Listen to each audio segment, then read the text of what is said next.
હાશ ભાભી, હવે તો મારે તમારા ઘરે આવવું હોય ને તો તમે લિફ્ટ નાખશો ને ત્યારે જ હું આવીશ. હવે તો પેલા જેવું ક્યાં મારું બોડી રહ્યું. હું તો તમારા 2 દાદરા મકાનના ચડું ને મારી તો આમ સાસ ફૂલી જાય. પહેલાં તો મારા ગોઠણી સાથ આપતા હતા, હવે તો મારા ગોઠણી સાથ નથી આપતા અને સાથે સાથે છોકરાઓ સાથ નથી આપતા. બોલો શું લઈ બેટા? ચા?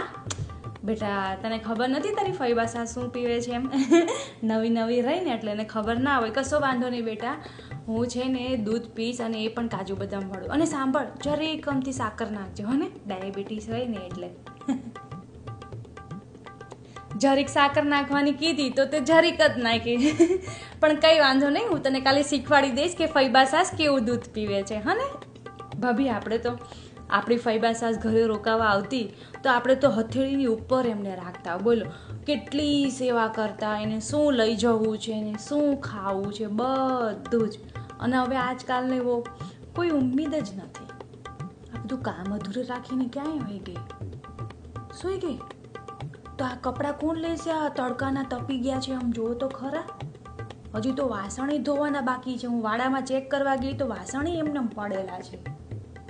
એવું તો કેવું કે ઉઠીને કામ કરે. તમે છે ને એને બહુ માથે ચડાવી.